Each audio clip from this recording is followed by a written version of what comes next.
The suppression of the use of marijuana and of the forces lurking behind it are the most important jobs this department is now engaged in. In 1930, the records on marijuana in the Washington office of the Narcotics Division scarcely filled a small folder like this.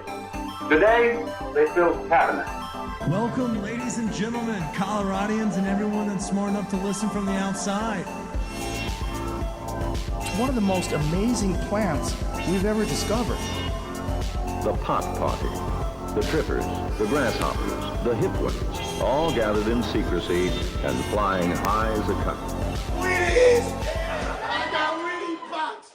Welcome back, ladies and gentlemen, to another episode of Stoned Appetit. This intro, like last week, we're going to do those little parts before we get started and introduce our guest, and so we got a great episode for y'all today. But before we get this party started, I want to give a quick shout out to our sponsors. As y'all know, Seed & Smith, Callie's Cannabis. Remember those two. They're our favorite companies in the industry. Business is booming. These are the people you want to be buying your herb from. Seed & Smith just opened their new location in Louisville at 1413 Hecla Way. For those that don't know, it's up there in the burbs just north of town, but they've been producing great flower in-house out there in Commerce City area on Oakland Street and the Green Mile for a couple years now, and they've just now decided to expand their operation. And so while you can grab their great products, y'all have heard us talk about how much we love the Dart pen. It's one of the best vape pens in the market. You can grip and rip that puppy, or you can just sit back and sipping vape, as some folks have described it. It's just a casual buzz. It's a great time. And then don't forget about their pre-rolls. They have award-winning pre-rolls made completely of flower. You won't find seeds and stems in theirs. And you can get all of those at not only their two locations, but around the city as well. So check out seedandsmith.com to find some more info about that. And then, as always, we love our friends downtown at Callie's Cannabis. Callie's with their locations both at 8th and Kenosha Court, as well as 31st and Larimer. And then they have one up in North Glen as well. But they have a fantastic rewards program. I love picking up all my edibles and stuff over there because they have great deals of the day. So if you time it properly, check out their website. You can see they have a different deal going every single day of the week. And then they have a rewards program that whenever they get the wild hair, they just throw double points down, and you can load up on those things and exchange them for product or whatever you choose. But great people, great companies, all locally sourced cannabis. So go give those two guys a shout. Callie's Cannabis, Seed & Smith. All right, back to it. So we had to re-scrap our first intro, and so I'm doing this one today before we drop the episode to let y'all know.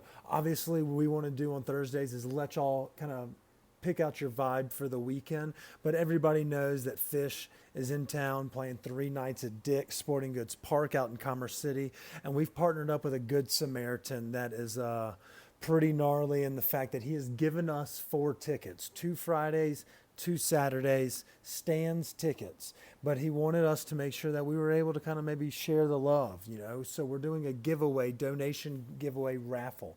If you make a donation to Planned Parenthood of the Greater Texas, the link is in our bio at stoned_appetit. You can see it there on our social media page, but make a donation to the Greater Texas Planned Parenthood, and you will be in the raffle to win tickets Friday or Saturday night. So if you're listening to this Thursday afternoon, get in it. If you're listening to this Friday on your way to work, get in it. We're going to give away the tickets Friday's tickets Thursday night and give away Saturday's tickets on Friday. So there's still time to get involved. As well as, it's not the only concert in town. There's a fuck ton of stuff going on. We have concerts like Rez at Red Rocks. Spafford is at Sculpture Park this weekend. We have Gary Clark that's in town.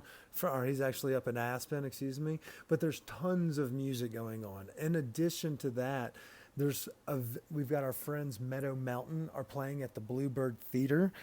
We had them on the podcast a couple of years ago, and they are just an absolute hoot. They're playing fantastic bluegrass music, and so I want to give a shout out to those guys. I hope they rock it.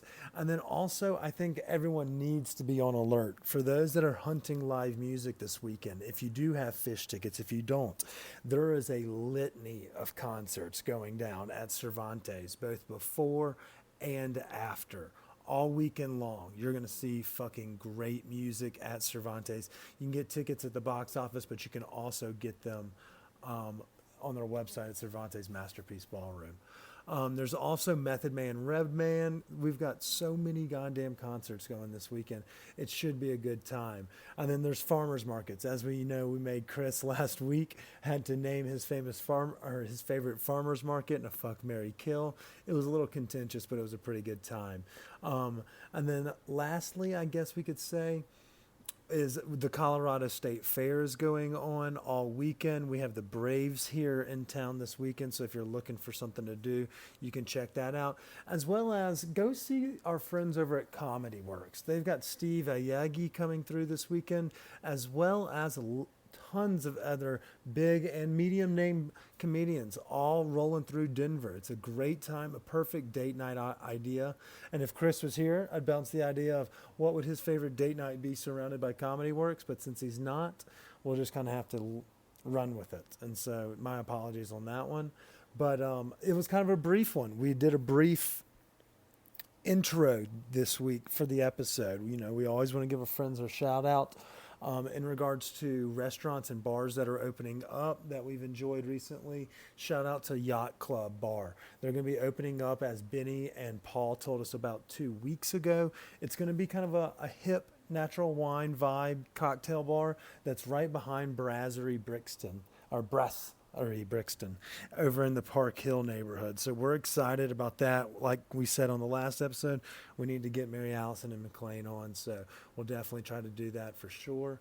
But without further ado, let's go ahead and throw a great party. We have Sean Bergen, the founder and baker from Bakery 4. That's famous for Denver. As they have been creating dank bread not only through the pandemic, but they're about to open up their huge-ass storefront next month in Tennyson and 41st Street in the Highlands area. So it's going to be a great time, but this is a great interview. Hope y'all enjoy it. Have a great afternoon. Cheers. Welcome back, ladies and gentlemen, to another episode of Stoned Appetit. With your host, as always, it's me, Kip. And to my left, I got my boy, CB. How are you, CB? Oh, man, getting ready for a big week. Fun-filled. Had a good weekend. For those that are listening, college football starts tonight. Phish is tomorrow. So it's going to be a bitchin' good time. But we'll talk about that all at that time. Yes. But we have a killer episode for y'all today. In our part 4, episode 4 of Highlighting Local Businesses, we're sitting down with the founder and head baker, the head of social media, the accountant. The Swiss Army. The Swiss Army knife of Bakery 4. It's the man behind all the dank eats you see on their social media, the man behind the long fucking lines going down West 32nd Avenue. We're finally talking to the man that's about to open the new restaurant on Tennyson, 41st and Tennyson, Bakery 4, Sean Bergen. Sean, how are you today, brother? What's up, guys? I'm good. Good. Yeah? Good to be here. Man, thanks for coming in studio and talking with us, all things bready. Yeah, I'm excited. If you haven't heard yet, we're big bread guys. We're going to nerd out on some gluten today. Yes, we It's are. the best. Yeah. But before we get this party started, we want to give a quick shout out to our sponsors. There's only 2, and it's because we love these 2 cannabis companies. We want to give a shout out to our friends over at Seed and Smith. As y'all know, we've been talking about it all over our social media. They just opened a new location, 1413 Heckler Way in Louisville, Colorado. Over the weekend, we did a little grand opening, and then this week we've been talking. Even Monday, we posted about Precision Pourers, another bakery up in the Louisville area, but it's right across the street from Seed and Smith. So they're heavily entrenched in the community. They're excited to be working with their neighbors. And, of course, they have the killer products as well. They play all the hits, the normal ones if you're looking for edibles and things of that nature. But their flour that they have in-house, as well as the first of its kind, the Dart cartridge pen, that thing strokes. I think it gave Chris a seizure the other day. It was ripping and roaring so bad, but we had a good time with those guys on last episode on Tuesday, and we're excited to still be sponsored by them. They haven't cut it off yet on Thursday. So shout out to those guys. And obviously for those that obviously know the Bakery 4 scene but also know our more hyper Denver scene, shout out to our friends over at Callie's Cannabis. That's my usual spot in the neighborhood because it's right there at 31st and Larimer. They have a great rewards program. They have daily deals every single day of the week. So depending on what your vibe may be, you may be able to rake just on that day 15% cartridges discounts on Thursdays as you're listening to this. And if you're listening to this on Friday after we dropped it, it's Flower Friday, and they give you some sort of deal on flour. So check them out. They have 3 locations across the metro. They have one at 8th and Jason, or 8th and Kenosha Court. They have their location at 31st and Larimer. And then they have one up in the fucking burbs up in North Glen. For those that are listening up there, you know where it is. Whew! Ready? Yep. All right. Sean, we'd like to ask all of our guests the first question the same way, just to kind of get the ball rolling, and I'm going to pass that off to Chris. I'm going to hit this bong and drink some wine. Cheers. Go for it. All right, Sean. Let's go with this. Are you a transplant or a native here to Colorado? Transplant. Transplant. A recent transplant. A recent transplant? Yeah, How recent? Yeah. So we moved here in September of 19, and then we started doing pop-ups in October. So, like, right off the bat. So it's been just about 2 years. Okay, that might be one We of the don't fresh, like when people come so quickly and Yes. then, I mean, dominate the scene. Yeah, I think my girlfriend would attest to both of those comments. You know, so you haven't been here very long at all. I thought you had been here, had a little lay of the land. You just came in here like a fucking wrecking ball. Huh? Yeah, that's right. Where'd you come from? DC. DC. Well, at least he's not from Cali, Yeah. so people aren't like that instant, like, fuck. Yeah. No, we're lifetime East Coasters. So I'm from upstate New York originally. Lived in Central Virginia for a while, Richmond, DC, and now out here in Denver. All right. What made you come west? And you can't be like, well, it's great altitude to bake in. No, it's not. So That's true. our first Neater joke of the day. So I was working for a co-working company. I was an executive for a co-working company for a while. We had locations in DC, Chicago, and Philly.